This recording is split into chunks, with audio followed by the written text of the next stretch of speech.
तो चलिए मेरे प्यारे साथियों, शुरू करते हैं क्लास 12th हिंदी का चौथा चैप्टर अर्धनारीश्वर। इस चैप्टर से 70 VVI ऑब्जेक्टिव क्वेश्चंस लेके आ गया हूं। अगर इस क्लास को पूरा देख लेते हैं तो इस चैप्टर से आपका एक भी प्रश्न नहीं छूटेगा। जी हाँ, इस चैप्टर से आपका एक भी प्रश्न नहीं छूटेगा। तो आइए चलते हैं सबसे पहला प्रश्न की ओर। तो इस चैप्टर का जो सबसे पहला प्रश्न है, अर्धनारीश्वर पाठ के लेखक कौन है? बताइए आप सभी, अर्धनारीश्वर पाठ के लेखक कौन है? ऑप्शन नंबर ए में है Namvar Singh, option number B में है Ramdhari Singh Dinkar ji, option number C में है हजारी प्रसाद जी और ऑप्शन नंबर डी में है रामचंद्र शुक्ल जी। बताइए अर्धनारीश्वर पाठ के लेखक कौन है? तो रामधारी सिंह दिनकर जी। बताइए, इसको याद भी हम ट्रिक से कर लेते हैं। बताइए, यहाँ अर्धनारीश्वर लास्ट में आ रहा है ईश्वर। ईश्वर कौन है इसमें जी? तो राम भगवान ईश्वर है। तो ईश्वर कौन है इसमें? राम भगवान जी। राम से हो गया रामधारी सिंह दिनकर जी। याद हो गया जी। बहुत ही इंपॉर्टेंट ये क्वेश्चन है, ठीक, याद रखिएगा। और यहाँ से और भी प्रश्न पूछा जाएगा आपको। अर्धनारीश्वर क्या है? बताइए, यहाँ ईश्वर आ रहा है, ईश्वर नीमन होता है कि नहीं? तो ईश्वर नीमन है, तो नीमन से हो गया निबंध। अर्धनारीश्वर क्या है जी? बताइए, निबंध है, याद रखिएगा। अब चलते हैं प्रश्न नंबर 2 की ओर। प्रश्न नंबर 2 क्या है जी? देखिए लेते हैं, आज गर्दे उड़ा देंगे। प्रश्न नंबर 2 है, दिनकर जी का जन्म कहाँ हुआ था? बताइएगा, दिनकर जी का जन्म कहाँ हो गया था जी? बताइए, कहाँ हुआ था? सिमरिया के बेगूसराय, यानी कि बेगूसराय के सिमरिया में किनका जन्म हुआ था? दिनकर जी का हुआ था। दिनकर जी का जन्म कहाँ हुआ था? बेगूसराय के सिमरिया में हुआ था। Option number B right answer हो जाएगा। वेरी वेरी इंपॉर्टेंट प्रश्न है, ठीक, गर्दा उड़ा दीजिएगा। प्रश्न नंबर 3 की ओर। प्रश्न नंबर 3 क्या है जी? देखिए, प्रश्न नंबर 3 है, रामधारी सिंह दिनकर जी का जन्म कब हुआ था? बताइए, रामधारी सिंह दिनकर जी का जन्म कब हुआ था? बताइए आप सभी। तो 23 सितंबर 1908 ईस्वी में हुआ था। ऑप्शन नंबर क्या हो जाएगा? B right answer. और भी यहाँ से प्रश्न पूछा जाएगा जी। क्या पूछेगा? यहाँ से पूछेगा आप सभी को, रामधारी सिंह दिनकर जी की मृत्यु कब हुआ था? बताइए, मृत्यु कब हुआ था? बता दीजिए फटाफट। तो 24 अप्रैल कब हुआ था? 24 अप्रैल कब हुआ था? 24 अप्रैल कब हुआ था? 24 अप्रैल 1974 ईस्वी में क्या हो गया था? रामधारी सिंह दिनकर जी की मृत्यु हो गया था। याद रख लीजिएगा, वेरी वेरी इंपॉर्टेंट है, ठीक, याद ही रख लीजिएगा जी। कोई दिक्कत है यहाँ तक? लेकिन हमसे यहाँ क्या पूछा गया? जन्म कब हुआ था? 23 सितंबर 1908 में हुआ था। वेरी वेरी इंपॉर्टेंट है। अब चलते हैं प्रश्न नंबर 4 की ओर। प्रश्न नंबर 4 क्या है जी? अर्धनारीश्वर किसका कल्पित रूप है? बताइए, किसका कल्पित रूप है? तो शंकर या पार्वती जी दे दे, या शिव और पार्वती जी। ऑप्शन नंबर क्या हो जाएगा? ए राइट आंसर हो जाएगा। कोई दिक्कत है यहाँ तक? कोई दिक्कत नहीं होने वाला है। अगर आपको एकदम अच्छा लग रहा है ना वीडियो जी, एकदम लाइक कर दीजिएगा, कमेंट भी कर दीजिएगा और दोस्त के पास शेयर भी कर दीजिएगा और सब्सक्राइब भी कर दीजिए। कोई दिक्कत है? बहुत ही मेहनत लगता है कंटेंट को बनाने के लिए, कंटेंट बनाने में बहुत मेहनत लगता है जी, ठीक। अब चलते हैं प्रश्न नंबर 5 की ओर। प्रश्न नंबर 5 क्या है? दिनकर जी को किस कृति पर भारतीय ज्ञानपीठ पुरस्कार प्राप्त हुआ? बताइए, दिनकर जी को किस कृति पर भारतीय ज्ञानपीठ पुरस्कार प्राप्त हुआ था? यानी कि कौन सा कृति लिखा था उस पर दिनकर जी को भारतीय ज्ञानपीठ पुरस्कार मिल गया था? बताइए, अर्धनारीश्वर पर, कुरुक्षेत्र पर, क्या उर्वशी पर, या रश्मि रथी पर? बताइए जी। 5 का क्या हो जाएगा जी? 5 का बताइए। 5 का हो जाएगा सी राइट आंसर, उर्वशी पर। उर्वशी पर किनको? उर्वशी पर रामधारी सिंह दिनकर जी को भारतीय ज्ञानपीठ पुरस्कार प्राप्त हुआ था, ठीक, याद रखिएगा। वेरी वेरी इंपॉर्टेंट प्रश्न है, यादें रख लीजिएगा जी। कोई दिक्कत है? 7 करोड़, समझ गए ना? अमिताभ बच्चन का डायलॉग सुने होंगे। अब चलते हैं प्रश्न नंबर 6 की ओर। संस्कृत के 4 अध्याय किसकी कृति है? बताइए, संस्कृत के 4 अध्याय किसकी कृति है? वेरी वेरी इंपॉर्टेंट प्रश्न है ये, रामधारी सिंह दिनकर जी का। ऑप्शन नंबर क्या हो जाएगा? सी राइट आंसर हो जाएगा। कोई दिक्कत है यहाँ तक? कोई दिक्कत नहीं होगा। अब चलते हैं प्रश्न नंबर 7 की ओर। प्रश्न नंबर 7 है, बता दीजिए भाइयों बहनों, बता दीजिए फटाफट। प्रश्न नंबर 7 क्या है जी? नारी और नर एक ही द्रव्य की ढली 2 प्रतिमाएं हैं। वाह, क्या बात है। नारी और नर एक ही द्रव्य की ढली 2 प्रतिमाएं हैं। यह पंक्ति किस पाठ की है? बताइए, यह पंक्ति कहाँ से लिया गया है जी? बता दीजिए। वेरी वेरी इंपॉर्टेंट प्रश्न है, अब बता दीजिएगा तो बहुत ही मजा आ जाएगा। तो अर्धनारीश्वर चैप्टर से लिया गया है ये पंक्ति। ऑप्शन नंबर क्या हो जाएगा? डी राइट आंसर हो जाएगा।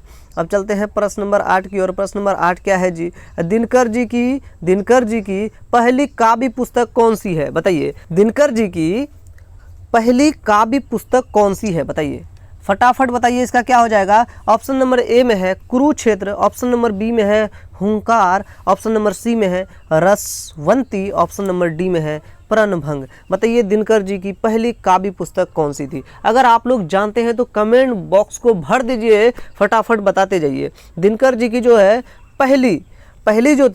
पहली काव्य पुस्तक कौन सी थी? प्रणभंग। प्रणभंग कब प्रकाशित किया था? 1925 में किया था। और कहाँ किया था? छात्र सहोदर में किया था। ये भी आपको याद रखना है जी।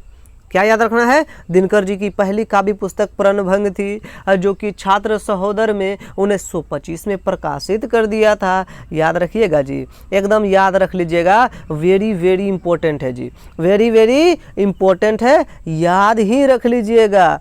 कोई दिक्कत है यहाँ तक जी? और कितने वर्ष की अवस्था में प्रारंभ किया था छात्र सहोदर में प्रणभंग पुस्तक? तो 21 वर्षों की अवस्था में, ये भी आपको याद रखना है। वेरी वेरी 21 वर्ष की अवस्था में जो है ना, और ये दिनकर जी प्रणभंग पुस्तक छात्र सहोदर में 1925 में प्रकाशित किया था। यादें रख लीजिएगा, कोई दिक्कत नहीं होने वाला है। अब चलते हैं प्रश्न नंबर क्या है जी? प्रश्न नंबर है 9। प्रश्न नंबर 9 है, अर्धनारीश्वर शंकर और पार्वती का किस प्रकार का रूप है? आइए देखिए, अर्धनारीश्वर पहला ही अगर हेडलाइन पढ़िएगा ना, तुरंत आगे में है, चैप्टर जब पढ़िएगा आगे में ही लिखा हुआ है। तो शंकर और पार्वती कैसी रूप है? कल्पित रूप है। अर्धनारीश्वर जो है शंकर और पार्वती जी का कैसा रूप है? तो कल्पित रूप है जी। कैसा रूप है? तो कल्पित रूप है। तो ऑप्शन नंबर क्या हो जाएगा? Option number B right answer हो जाएगा। कि कोई दिक्कत है जी? अर्धनारीश्वर शंकर और पार्वती का किस प्रकार का रूप है? तो कल्पित रूप है। Option number B right answer. अब चलते हैं प्रश्न नंबर 10 की ओर। अब पुरुष जब नारी के गुण लेता है तब वह क्या बन जाता है? पुरुष यानी कि पुरुष लड़का जब नारी के गुण लेता है, नारी मतलब लड़की यानी कि महिलाएं, औरत, उनका गुण लेता है पुरुष, तो क्या बन जाता है जी? तो देवता बन जाता है। देवता बन जाता है। ऑप्शन नंबर क्या हो जाएगा? ए राइट आंसर। मतलब पुरुष जब नारी का गुण लेता है तो देवता बन जाता है। बताइए जब नारी पुरुष का गुण लेता है तो क्या बन जाती है? ये भी सवाल उठता है ना। जब नारी पुरुष का गुण लेता है, जब नारी पुरुष का गुण लेती है तो क्या बन जाती है? तो राक्षसी। लेकिन यहाँ प्रश्न ऐसे पूछा गया है, पुरुष जब नारी का गुण लेता है तो क्या बन जाता है? पुरुष जब नारी का गुण लेता है तो देवता बन जाता है, जब नारी पुरुष का गुण लेती है तो वो राक्षसी बन जाती है।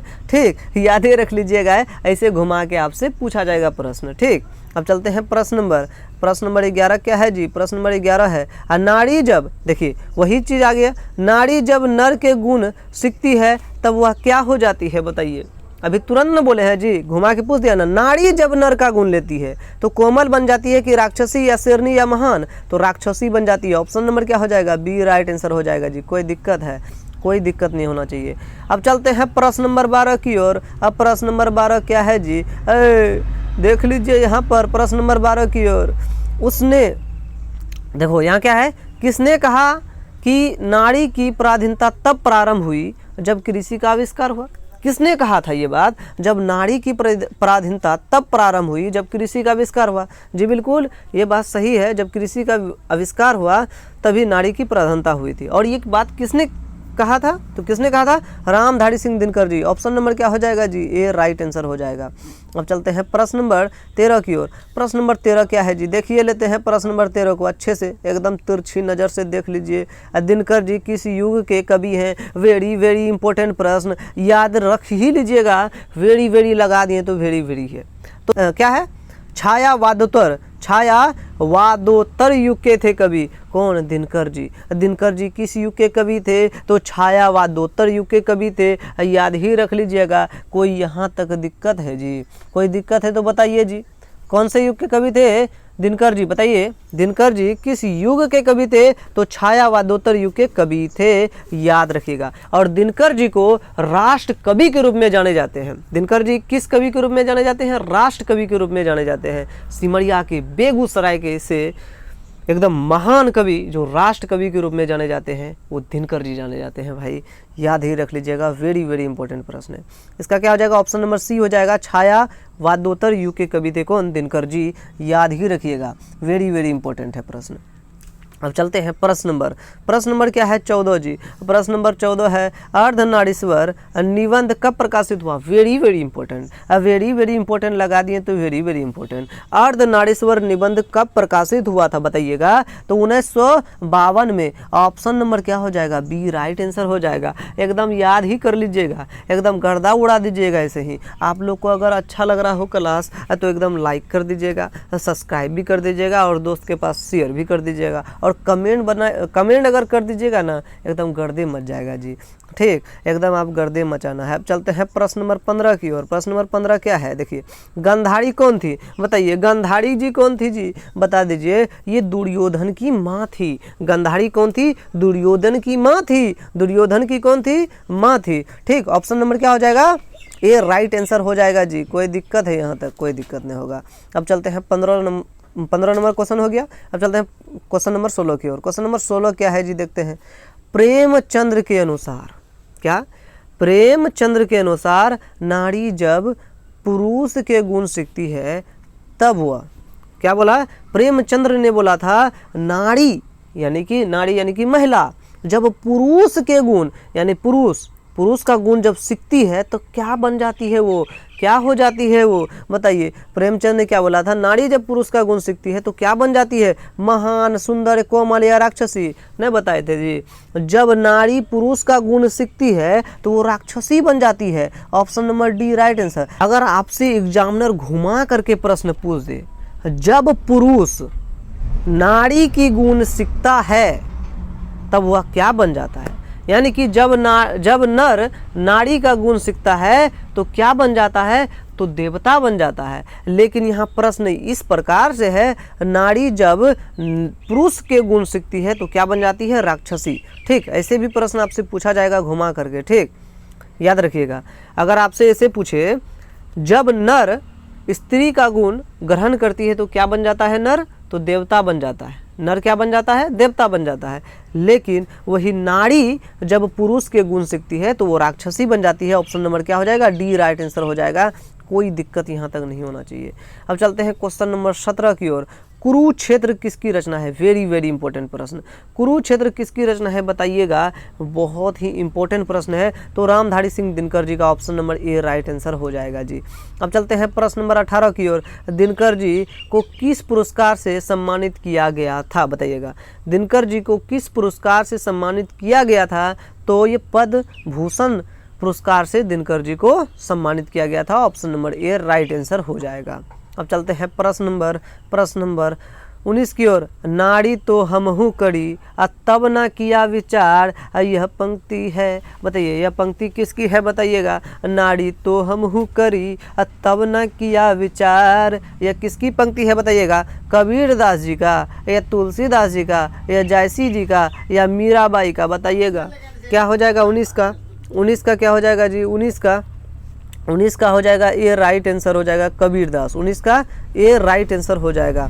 Option number A right answer Kabirdas ji. कौन हो जाएंगे, कबीरदास जी। अब चलते हैं प्रश्न नंबर 20 की ओर। प्रश्न नंबर 20 क्या है, अर्धनारीश्वर का क्या अर्थ है बताइए। अर्धनारीश्वर का क्या अर्थ होता है। चैप्टर का नाम ही अर्धनारीश्वर है। क्या है, चैप्टर का नाम ही अर्धनारीश्वर है। और इसका अर्थ क्या होता है, आधा नारी और आधा पुरुष। ऑप्शन नंबर क्या हो जाएगा, सी राइट आंसर। आधा नारी और आधा पुरुष, जिसका एग्जाम्पल है महादेव जी यानी कि शंकर भगवान जी। ये आधा नारी और आधा पुरुष का कल्पित रूप है, शिव और पार्वती का, ठीक। ऑप्शन नंबर क्या हो जाएगा, सी राइट आंसर। अब चलते हैं प्रश्न नंबर 21 की ओर। प्रश्न नंबर 21 क्या है जी, प्रश्न नंबर 21 है, प्रसाद जी के अनुसार नारी क्या है बताइए। प्रसाद जी के अनुसार, यानी प्रसाद जी का मतलब जयशंकर प्रसाद जी। जयशंकर प्रसाद जी यानी जयशंकर प्रसाद जी क्या बोले थे, जयशंकर प्रसाद जी क्या बोले थे नारी के बारे में। तो प्रसाद जी के अनुसार नारी क्या है, ज्वाला है, या कोमलता है, या छाया है, पति की सेवा है, बताइएगा। क्या हो जाएगा प्रसाद जी के अनुसार। 21 का बताइए आप सभी। 21 का हो जाएगा सी, छाया है। क्या है, प्रसाद जी कहते हैं नारी एक छाया है। क्या है, छाया है। Option number C right answer हो जाएगा। अब चलते हैं प्रश्न नंबर 22 की ओर। प्रश्न नंबर 22 क्या है जी, नारी की पराधीनता किस कारण हुई बताइए। नारी की पराधीनता किस कारण से हुआ था। जब कृषि का आविष्कार हो गया था तभी से नारी की पराधीनता शुरू हो गई जी। बताइए ऑप्शन नंबर डी राइट न हो जाएगा, कृषि के आविष्कार से नारी की पराधीनता हो गई। Option number D right answer हो जाएगा जी। अब चलते हैं प्रश्न नंबर क्या है 23। दिनकर जी की मृत्यु कब हुई थी? बताइए। अभी तुरंत हम पढ़ाए थे, शुरुआती क्वेश्चन में ही हम बताए हैं आप सभी को, दिनकर जी की जो मृत्यु हुई थी कब हुई थी? तो 24 अप्रैल 1974 ईस्वी। ऑप्शन नंबर क्या हो जाएगा? ए राइट आंसर। 24 अप्रैल 1974 में हुआ था दिनकर जी की मृत्यु। और जन्म कब हुआ था? 23 सितंबर 1908 में जन्म हुआ था और 24 अप्रैल 1974 में दिनकर जी की मृत्यु हो गई। अब चलते हैं प्रश्न नंबर क्या है जी? 24। हुंकार किसकी रचना है? बताइए हुंकार किसकी रचना है जी? तो रामधारी सिंह दिनकर जी का option number B right answer हो जाएगा। अब चलते हैं प्रश्न नंबर चलते हैं 25 की ओर। प्रश्न नंबर 25 है दिनकर जी के पिता का क्या नाम था? बताइए दिनकर जी के पिता का क्या नाम था? तो रवि सिंह। क्या था? रवि सिंह। ऑप्शन नंबर क्या हो जाएगा? ए राइट आंसर हो जाएगा। Option number A right answer. अब यहाँ और प्रश्न आपसे पूछा जाएगा, दिनकर जी के माता का नाम क्या था? बताइए दिनकर जी के जो माता थी उनके नाम क्या था? दिनकर जी के माता का नाम क्या था? मनरूप देवी जी। क्या था? मनरूप देवी जी। क्या था? मनरूप देवी जी थी, याद रखिएगा। मनरूप देवी जी दिनकर जी के माता का नाम था और पिता का नाम क्या था? रवि सिंह जी, याद रखिएगा। ऑप्शन नंबर ए इनका राइट आंसर हो जाएगा। अब चलते हैं प्रश्न नंबर 26 की ओर। प्रश्न नंबर 26 क्या है जी? दिनकर जी की माता का नाम क्या था? देखिए प्रश्न तुरंत आ गया, दिनकर जी की माता का नाम क्या था? Manroop Devi ji. Option number A right answer, याद रख लीजिएगा, वेरी इंपॉर्टेंट प्रश्न है। अब चलते हैं प्रश्न नंबर 27 की ओर। प्रश्न नंबर 27 क्या है? युद्ध और शांति की समस्या पर लिखी गई काव्य कृति है। बताइए युद्ध और शांति की समस्या पर लिखी गई काव्य कृति कौन सी है? या नील कुसुम है, कुरुक्षेत्र है, द्वंद्व गीत है या रश्मि रथी है? बताइएगा इसमें से कौन सी है? फटाफट कमेंट को भर दीजिए, बोल करके, लिख करके फटाफट। तो कुरुक्षेत्र हो जाएगा। युद्ध और शांति की समस्या पर लिखी गई काव्य कृति कौन सी है? तो Kurukshetra. Option number B right answer हो जाएगा। अब चलते हैं प्रश्न नंबर है 28। दिनकर जी को राज्यसभा का सदस्य कब चुना गया? बताइए दिनकर जी को राज्यसभा का सदस्य कब चुना गया? फटाफट बताइए। अगर ये प्रश्न का आंसर आप जानते हैं तो फटाफट कमेंट बॉक्स को भर दीजिए। तो बताइए 1952 में चुना गया था या 1954 में चुना गया था, 1956 में चुना गया था या 1958 में चुना गया था? बताइए दिनकर जी को राज्यसभा का सदस्य कब चुना गया था? तो 1952 में चुना गया था। Option number A right answer. अगर आप लोग ऑप्शन नंबर ए लगाए हैं तो 7 करोड़ जीत लिए, ठीक है एकदम।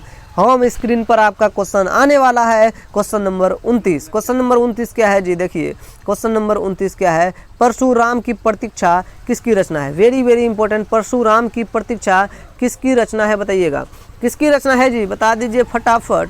किसकी हो जाएगी? मुक्तिबोध की या दिनकर जी की या नागार्जुन या धूमिल की? बताइए किनकी रचना है परशुराम की प्रतीक्षा? तो रामधारी सिंह दिनकर जी का। ऑप्शन नंबर क्या हो जाएगा? बी राइट आंसर हो जाएगा जी, कोई दिक्कत है नहीं होना चाहिए। अब चलते हैं प्रश्न नंबर 30 की ओर। प्रश्न नंबर 30 क्या है? नारी के सुख और दुख, जीवन और मरण किसके हाथ में है? बताइए नारी के सुख और दुख और जीवन और मरण किसके हाथों में है? बताइए ये पुरुष के हाथों में है। क्या बात है जी, पुरुष के हाथों में है नारी के सुख दुख और जीवन का मरण। क्या बात है जी, यही बात है। तो ऑप्शन नंबर क्या हो जाएगा? सी राइट आंसर हो जाएगा। नारी के सुख और दुख, जीवन और मरण किसके हाथों में है? तो पुरुष के हाथों में है। Option number C right answer हो जाएगा। तो 30 का क्या हो गया? सी। अब चलते हैं प्रश्न नंबर 31 की ओर चलते हैं। प्रश्न नंबर 31 क्या है जी? अब बुद्ध और महावीर ने नारियों को कौन सा अधिकार दिया था? बताइए बुद्ध जी और महावीर जी नारियों को यानी कि स्त्रियों को कौन सा अधिकार दिया था? भिक्षुणी होने का, यानी कि भिक्षुणी होने का। ऑप्शन नंबर क्या हो जाएगा? ए राइट आंसर हो जाएगा। बुद्ध और महावीर जी ने नारियों को क्या दिया था? भिक्षुणी होने का अधिकार दिया था। Option number A right answer. अब चलते हैं प्रश्न नंबर 32 की ओर। रेणुका किसकी रचना है? बताइए एकदम सिंपल सा बच्चा वाला प्रश्न पूछ दिया यहाँ पर। रेणुका किनकी रचना है? बताइए रेणुका जो है दिनकर जी, रामधारी सिंह दिनकर। दिनकर जी का पूरा नाम क्या है? रामधारी सिंह दिनकर जी। क्या है? रामधारी सिंह दिनकर जी, याद रख लीजिएगा जी। रामधारी सिंह दिनकर जी, रामधारी सिंह दिनकर जी, याद रखिएगा, वेरी इंपॉर्टेंट है। तो ये रेणुका किनकी रचना है, किसकी रचना है? तो ऑप्शन नंबर ए हो जाएगा दिनकर जी का, ऑप्शन नंबर ए दिनकर जी का। अब चलते हैं प्रश्न नंबर 33 की ओर। दिनकर जी किस विश्वविद्यालय में उप कुलपति रहे? बताइए कौन सी विश्वविद्यालय में उप कुलपति रहे? पटना विश्वविद्यालय में, भागलपुर विश्वविद्यालय में, बिहार विश्वविद्यालय में, या जेएनयू विश्वविद्यालय में? बताइए फटाफट बताइए कहाँ, कौन से विश्वविद्यालय में दिनकर जी उप कुलपति रहे? 33 का बताइए क्या होगा अगर आप सभी जानते हैं। तो दिनकर जी किस विश्वविद्यालय में उप कुलपति रहे थे? तो भागलपुर विश्वविद्यालय में क्या रहे थे दिनकर जी? उप कुलपति रहे थे। ऑप्शन नंबर क्या हो जाएगा? बी राइट आंसर हो जाएगा जी। कोई दिक्कत है यहाँ तक? दूर दूर तक दिक्कत नहीं होना चाहिए, ठीक। अब चलते हैं प्रश्न नंबर 34 की ओर। प्रश्न नंबर 34 क्या है जी, देख लेते हैं। प्रश्न नंबर 34 है, दिनकर जी को राष्ट्र कवि की उपाधि किसने दी? बताइए किसने दिया था? राष्ट्र कवि की उपाधि दिनकर जी को किसने दिया? रामधारी सिंह दिनकर जी राष्ट्र कवि के रूप में जाने जाते हैं, और ये उपाधि किसने दिया दिनकर जी को? बता दीजिए फटाफट। तो जनता ने दिया, लोगों ने दिया। ऑप्शन नंबर क्या हो जाएगा? बी राइट आंसर हो जाएगा। जनता ने दिनकर जी को राष्ट्र कवि के रूप में चुने। क्या बात है जी, बहुत ही बढ़िया। अब चलते हैं प्रश्न नंबर 35 की ओर। मिट्टी की ओर क्या है? मिट्टी की ओर क्या है? कविता है, कहानी है, निबंध है, या उपन्यास है? बताइए फटाफट। मिट्टी की ओर क्या है? मिट्टी की ओर क्या है? तो एक निबंध है। ऑप्शन नंबर क्या हो जाएगा? सी राइट आंसर हो जाएगा जी। दूर दूर तक दिक्कत नहीं होना चाहिए। अब चलते हैं प्रश्न नंबर क्या? प्रश्न नंबर 36 की ओर। देखिए प्रश्न नंबर 36 है, अर्धनारीश्वर में किसके गुणों का समन्वय है? बताइए अर्धनारीश्वर में किसके गुणों का समन्वय है? समन्वय यानी कि कोऑर्डिनेशन है। बताइएगा।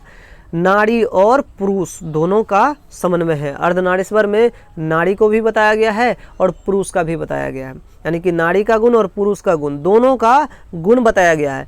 अर्धनारीश्वर में दोनों नारी और पुरुष, नारी और नर दोनों को गुणों का समन्वय है। अर्धनारीश्वर में नारी और पुरुष दोनों के गुण का समन्वय है, याद रखिएगा। Option number C right answer हो जाएगा। अब चलते हैं प्रश्न नंबर 37 की ओर। दिनकर जी की पहली कविता किस पत्रिका में छपी? बताइएगा फटाफट बता दीजिए, ये फटाफट बता दीजिएगा आप सभी। दिनकर जी का जो पहली कविता किस पत्रिका में छपी? तो छात्र सहोदर में छपी। कब छपी? 1925 में छपी। 1925 में छपी। दिनकर जी कितने वर्ष के थे तब चला? तो 21 वर्ष की अवस्था में, 21 वर्ष की अवस्था में दिनकर जी छात्र सहोदर में प्रणभंग कविता को 1925 में छपाई, यानी कि प्रकाशित किया। याद रखिएगा। तो आपसे पूछेगा दिनकर जी पहली कविता किस पत्रिका में छपी? तो छात्र सहोदर में छपी। कब छपी? 1925 में छपी। दिनकर जी की उम्र कितनी हो रही थी? तो 21 वर्ष की उम्र में दिनकर जी छात्र सहोदर में प्रणभंग कविता को क्या किया? 1925 में प्रकाशित कर दिया। याद रखिएगा, इतना पॉइंट आपको याद रखना है, ठीक। अब चलते हैं प्रश्न नंबर 38 की ओर। रश्मि रथी किसकी रचना है? बताइए रश्मि रथी किसकी कथा है? बताइए फटाफट। रश्मि रथी 38 का बता दीजिए फटाफट। 38 का क्या हो जाएगा? कर्ण की। किसकी है? कर्ण की। Option number C right answer हो जाएगा। अब चलते हैं क्वेश्चन नंबर 39 की ओर। प्रश्न नंबर 39 क्या है जी, देखते हैं। प्रेमचंद्र थे, बताइए प्रेमचंद्र कौन थे जी? फटाफट बता दीजिए प्रेमचंद्र कौन थे? गीतकार थे, कथाकार थे, संगीतकार थे, या फिल्मकार थे? ये कथाकार थे। ऑप्शन नंबर क्या हो जाएगा? बी राइट आंसर हो जाएगा जी। अब चलते हैं प्रश्न नंबर 40 की ओर। प्रश्न नंबर 40 क्या है जी? दिनकर जी को किस कृति पर साहित्य अकादमी पुरस्कार मिला? बताइए साहित्य अकादमी पुरस्कार किस कृति पर दिनकर जी को मिला था? संस्कृत के 4 अध्याय पर, या कुरुक्षेत्र पर, या रसवंती पर, या अर्धनारीश्वर पर? बताइए फटाफट यहाँ पर बता दीजिए दिनकर जी को किस कृति पर साहित्य अकादमी पुरस्कार मिला था? 40 का बताइए। तो संस्कृत के 4 अध्याय पर क्या मिला था दिनकर जी को? संस्कृत के 4 अध्याय पर साहित्य अकादमी पुरस्कार मिला था। Option number A right answer हो जाएगा।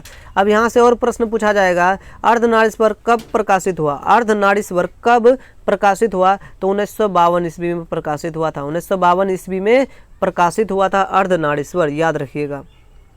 प्रश्न क्या था? दिनकर जी को किस कृति पर साहित्य अकादमी पुरस्कार मिला? तो संस्कृत के 4 अध्याय पर।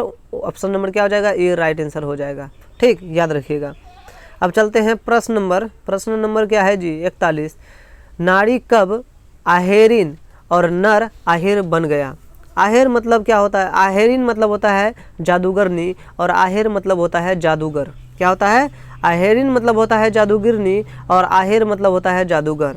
नारी कब आहेरिन और नर कब आहेर बन जाता है, बन गया, कब बन गया बताइएगा। ऑप्शन नंबर क्या हो जाएगा 41 का।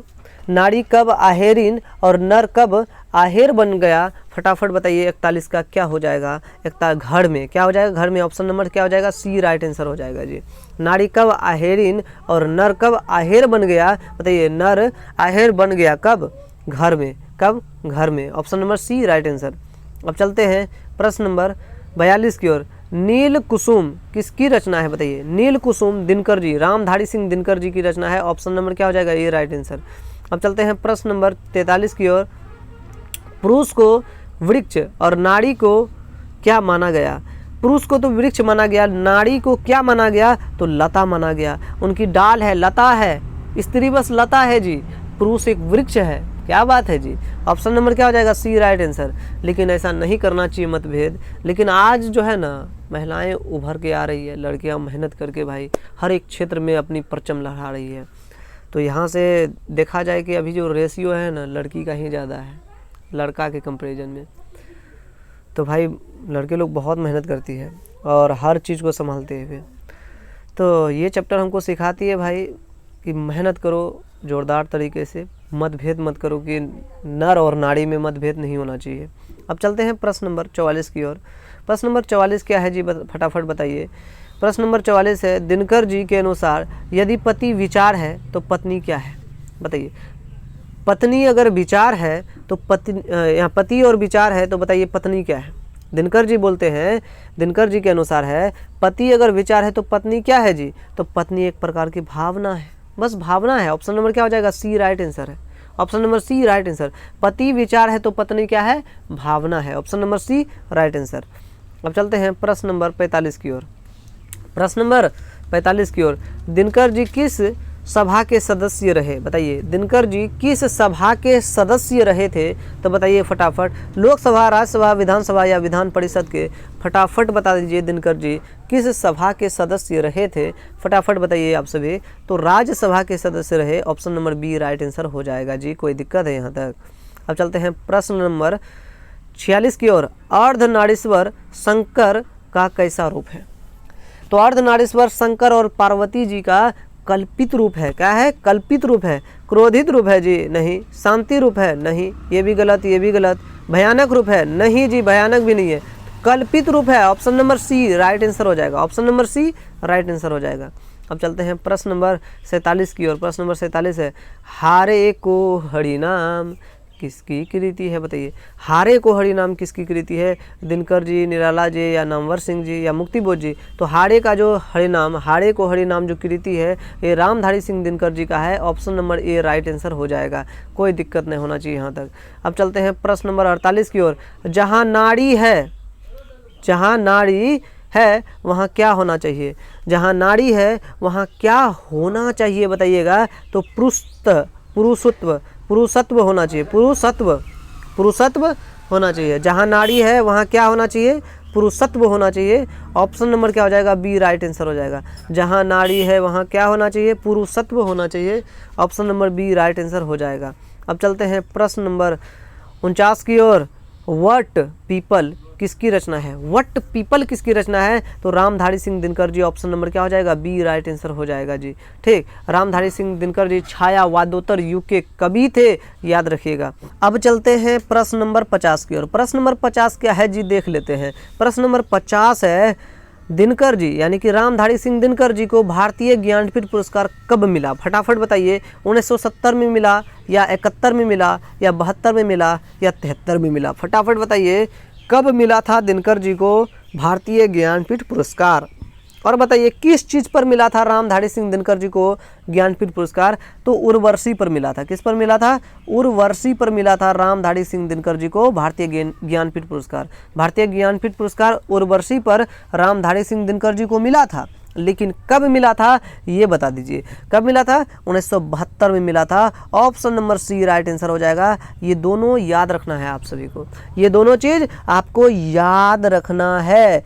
और आपसे यहाँ पूछा जाएगा, एक और मिला था, पुरस्कार एक और मिला था, संस्कृत के 4 अध्याय, संस्कृत के 4 अध्याय पर रामधारी सिंह दिनकर जी को साहित्य अकादमी पुरस्कार मिला था। साहित्य अकादमी पुरस्कार संस्कृत के 4 अध्याय पर मिला था, लेकिन उर्वशी पर भारतीय ज्ञानपीठ पुरस्कार मिला 1972 में। ये भी आपको याद ही रखना है, ठीक। अब चलते हैं प्रश्न नंबर 51 की ओर। प्रश्न नंबर 51 है, 51 है, दिनकर जी की पहली कविता कब प्रकाशित हुई? फटाफट बता दीजिए। 1925 में किया था, छात्र सहोदर में किया था। छात्र सहोदर में 1925 में प्रणभंग नामक कविता को प्रकाशित किया 21 वर्ष की अवस्था में रामधारी सिंह दिनकर जी। ऑप्शन नंबर क्या हो जाएगा? बी राइट आंसर हो जाएगा। कोई दिक्कत नहीं होना चाहिए यहाँ तक, ठीक। अब चलते हैं प्रश्न नंबर 52 की ओर। रेती क्या है? रेती के फूल, रेती के फूल रचना है, बताइए रेती के फूल रचना है किनका है? रामधारी सिंह दिनकर जी का। Option number A right answer हो जाएगा 52 का। क्या लगा के आए हैं आप सभी? फटाफट बता दीजिए जी। अब चलते हैं प्रश्न नंबर 53 की ओर। दिनकर जी का संबंध किस राज्य से है, बताइएगा। दिनकर जी का संबंध किस राज्य से है? फटाफट बता दीजिए। 53 का क्या हो जाएगा? अगर ये याद नहीं करेंगे तो आपको क्या कहें हम, रामधारी सिंह दिनकर जी को अगर आप नहीं जानते हैं जी, बेकार है आपका पढ़ना, ठीक। तो बिहार के बेगूसराय के सिमरिया में रामधारी सिंह दिनकर जी का जन्म हुआ था जी। राष्ट्र कवि के रूप में जाने जाते हैं। इससे जो है ना हम बहुत ही गर्व महसूस कर रहे हैं कि यहाँ इतने महान व्यक्ति रामधारी सिंह दिनकर जी, जो बिहार के बेगूसराय सिमरिया के रहने वाले राष्ट्र कवि रामधारी सिंह दिनकर जी यहाँ जन्म लिए। भाई अमर है वो धरती। ऑप्शन नंबर क्या हो जाएगा? सी राइट आंसर हो जाएगा। अब चलते हैं प्रश्न नंबर 54 की ओर। नारी के भीतर नर का गुण क्या लाता है, बताइए। नारी के अगर भीतर नर का गुण आ जाए तो क्या होता है, बताइए। क्या बदलाव आएगा? नारी के अंदर अगर नर का गुण आ जाएगा तो क्या हो जाएगा, बताइए। 54 का क्या हो जाएगा जी? तो पूर्णता हो जाएगा, पूर्णात हो जाएगा, पूर्णता हो जाएगा, पूर्णता उसमें आ जाएगी। और देखिए उनका गुण घटेगा नहीं और बढ़ेगा, पूर्णता हो जाएगा और वृद्धि हो जाएगा उनके गुण में। नारी के अंदर नर का गुण आ गया, यानी कि स्त्री के अंदर अगर पुरुष के लक्षण आ गए तो उसका गुण घटेगा जी नहीं, और बढ़ जाएगा, पूर्णता हो जाएगा। ऑप्शन नंबर क्या हो जाएगा? B right answer. अगर पुरुष के अंदर भी नारी का गुण आ गया तो उसके अंदर भी क्या हो जाएगा? पूर्णता आ जाएगा और उसका गुण भी और बढ़ जाएगा। जैसे आजकल ले लीजिए, कोई भी स्टूडेंट पढ़ाई कर रहा है, ठीक, बहुत दूर रह रहा है, बहुत दूर रह रहा है, ठीक, और उसको खाना बनाने अगर नहीं आता है, उसका जीवन कैसा होगा, बताइए। तो थोड़ा सा गुण, नारी का गुण आ जाएगा तो और उनका गुण में वृद्धि हो जाएगा, ठीक। तो खाना बनाना अपना से सीख लेगा, ठीक। अपना से खाना अगर बनाना सीख जाएगा तो कोई ज़रूरत है जी, हैं? अधिकतर लड़का अभी अपने से सब चीज़ करता है। तो नारी का गुण भी होना चाहिए और अच्छा होता है, उनका गुण में वृद्धि हो जाता है जी। और स्त्री के अंदर भी अगर पुरुष का गुण आ जाए तो हर काम स्त्री भी कर सकती है जो पुरुष भी कर सकता है। पुरुष जो काम करता है वो स्त्री भी कर सकती है, कोई दिक्कत यहाँ तक नहीं होगा। तो क्या होता है? पूर्णता आ जाती है उसमें। नारी के भीतर नर का गुण जब आता है तो उसके अंदर पूर्णता आ जाती है। Option number B right answer. अब चलते हैं प्रश्न नंबर 55 की ओर। दिनकर जी का प्रारंभिक शिक्षा कहाँ हुई, बताइएगा। गांव में या शहर में या विदेश में, ननिहाल में। ननिहाल मतलब नानी के यहाँ। कहाँ हुआ था दिनकर जी का प्रारंभिक शिक्षा? 55 का बताइए। तो गांव में ही हुआ था। फटाफट बताइए। गांव में ही हुआ था। देखिए गांव में रह करके शिक्षा प्राप्त किए कौन? दिनकर जी, रामधारी सिंह दिनकर जी, जिनको राष्ट्र कवि के रूप में जाने जाते हैं, जो छायावादोत्तर युग के कवि थे। क्या बात है जी। गांव में ही रह करके प्रारंभिक शिक्षा प्राप्त किए थे Ramdhari Singh Dinkar ji. Option number A right answer.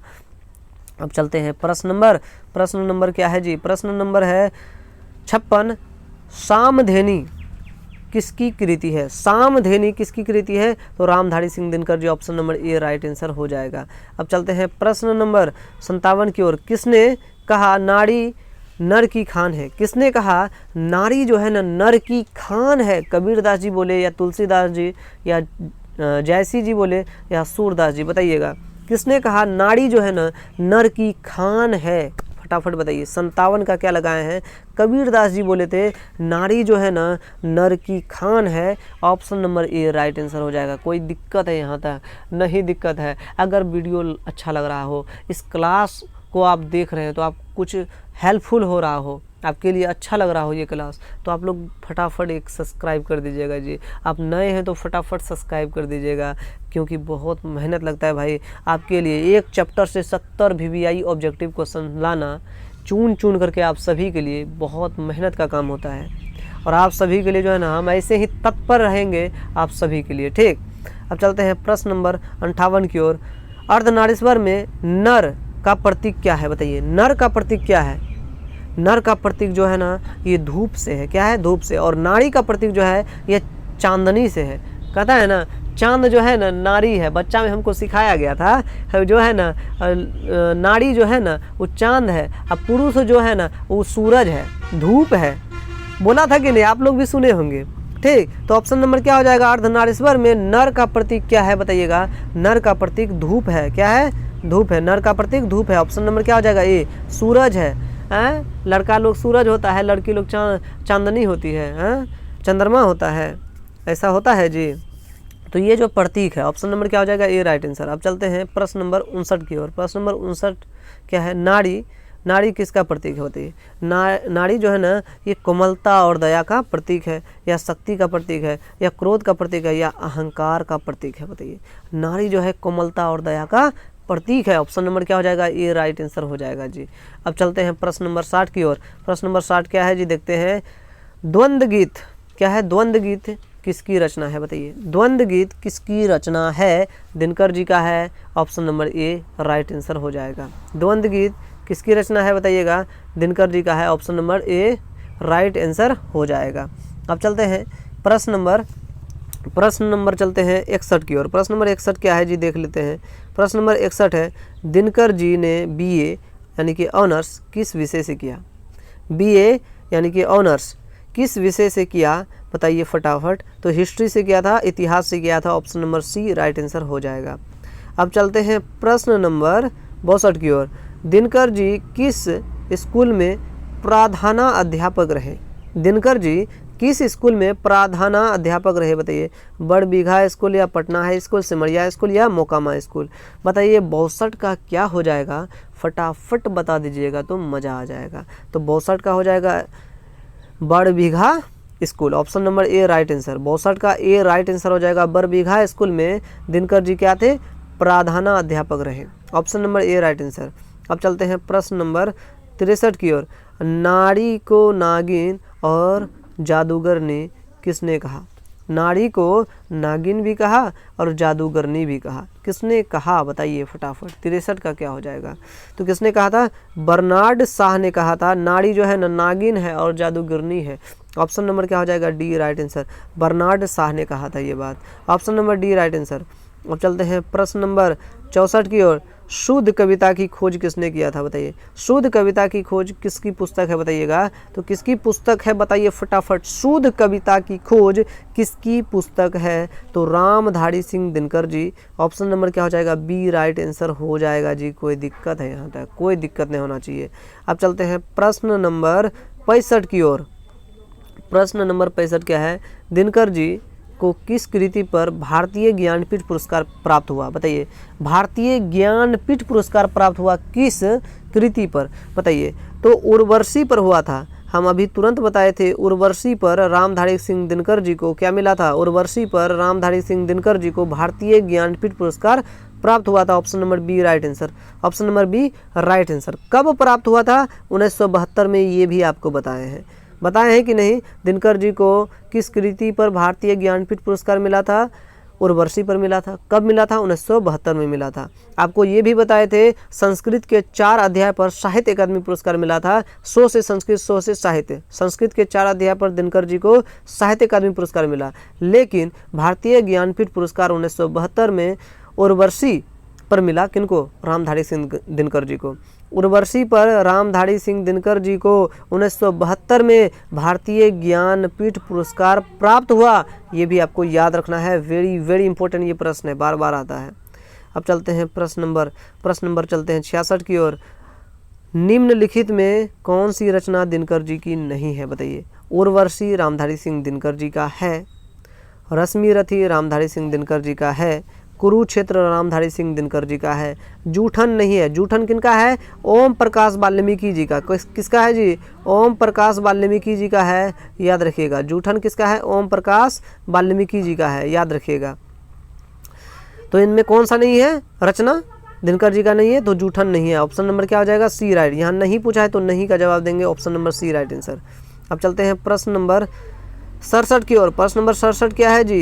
Ardhanarishvara निबंध में पुरुष को क्या माना गया है? अर्धनारीश्वर निबंध में पुरुष को क्या माना गया है? विचार, कर्म, कर्ता या इनमें से सभी? बताइए, उपयुक्त सभी बताइए। अर्धनारीश्वर निबंध में पुरुष को क्या माना गया है? 67 का फटाफट बता दीजिए। अर्धनारीश्वर निबंध में पुरुष को क्या माना गया है? तो विचार भी माना गया है, कर्म भी माना गया है, कर्ता भी माना गया है। उपयुक्त सभी हो जाएगा, option number D right answer हो जाएगा। आइए चलते हैं प्रश्न नंबर 68 की ओर। प्रश्न नंबर 68 क्या है? दिनकर जी का निधन किस नर्सिंग होम में हुआ था? तो विलिंगडन नर्सिंग होम में दिनकर जी का निधन हो गया था दिल का दौरा के कारण। दिल का दौरा पड़ गया था, ठीक, हार्ट प्रॉब्लम था जी, तो इसके कारण हो गया था। Option number A right answer. अब चलते हैं प्रश्न नंबर क्या है? 69। दिनकर जी के गांव सिमरिया किस जिले में है? बताइए। सिमरिया कौन सा जिला में है जी? बेगूसराय में न है। बेगूसराय एक जिला है और वहाँ एक गांव है सिमरिया। तो बेगूसराय के सिमरिया में दिनकर जी का जन्म हुआ था। तो बिहार के बेगूसराय और सिमरिया गांव था, सिमरिया गांव था न, गांव का नाम सिमरिया था, तो बेगूसराय जिला था। ठीक, दिनकर जी के गांव सिमरिया किस जिले में है? तो बेगूसराय में। ऑप्शन नंबर क्या हो जाएगा? बी। बच्चा वाला सवाल है जी। अब चलते हैं प्रश्न नंबर 70 की ओर। रामधारी सिंह दिनकर जी को राष्ट्र कवि कब कहा गया? बताइए। आज़ादी के पहले, आज़ादी के बाद या मृत्यु के बाद या कभी नहीं? बताइए। रामधारी सिंह दिनकर जी को राष्ट्र कवि कब कहा गया? ये आपकी नॉलेज पे आधारित है, इसीलिए हम इस प्रश्न को दिए। रामधारी सिंह दिनकर जी को राष्ट्र कवि कब कहा गया? फटाफट बताइए। तो राष्ट्र आज़ादी के बाद रामधारी सिंह दिनकर जी को राष्ट्र कवि कहा गया। ऑप्शन नंबर क्या हो जाएगा? बी राइट आंसर हो जाएगा जी। कोई दिक्कत है? फटाफट बताइए। तो आप सभी 70 में से कितना आप अंक प्राप्त किए? 70 में से आप कितना सही किए? फटाफट बताइए। यहाँ पर 70 में से आपका कितना सही हुआ? फटाफट बताइए। 70 में से आपका कितना स्कोर किए इस क्लास को देखें तो? अगर आप 70 में से 60 नंबर या 65 की ओर चल गए तो आपका जो है ना तैयारी अच्छा है, और भी आपको बेहतर करना है, क्योंकि आप क्वेश्चन जो है बीच बीच से उठाकर पूछता है जी। हर एक कृति उठा के आपसे प्रश्न पूछा जाएगा। प्राणभंग की रचनाकार कौन है? रेणुका के रचनाकार कौन है? हुंकार के रचनाकार कौन है? रसवंती के रचनाकार कौन है? कुरुक्षेत्र के रचनाकार कौन है? रश्मिरथी के रचनाकार कौन है? नील कुसुम के रचनाकार कौन है? उर्वशी के रचनाकार कौन है? परशुराम की प्रतीक्षा के रचनाकार कौन है? कोमलता और कवित्व के रचनाकार कौन है? हाड़े के हरिनाम के रचनाकार कौन है? तो ऐसे आपसे पूछा जाएगा तो आप बताइएगा रामधारी सिंह दिनकर जी इनके रचनाकार हैं। तो ये सभी प्रश्न हाईलाइटेड है, बहुत बार पूछा जाता है। ये कृतियाँ जो है ना आपको याद ही करना पड़ेगा। ठीक, और आप लोग बताइए 70 में से आपका कितना स्कोर हुआ? फटाफट बताते जाइए, कमेंट को भर दीजिए। और आपको किस विषय पर चाहिए क्लास, आप हमको कमेंट के माध्यम से बता सकते हैं। हम बनाएंगे, आपकी बातों को ज़रूर हम रखेंगे। आप जो बोलेंगे हम वही करेंगे। फटाफट बताइए, कमेंट करके बताइए आपको कौन सा विषय पर, कौन से टॉपिक पे वीडियो चाहिए, हम ज़रूर बनाएंगे। तो आप जो है ना अंत तक हमारे साथ कंधा से कंधा मिला कर रहें, तो इसके लिए आप सभी को दिल से धन्यवाद। Thank you so much everyone.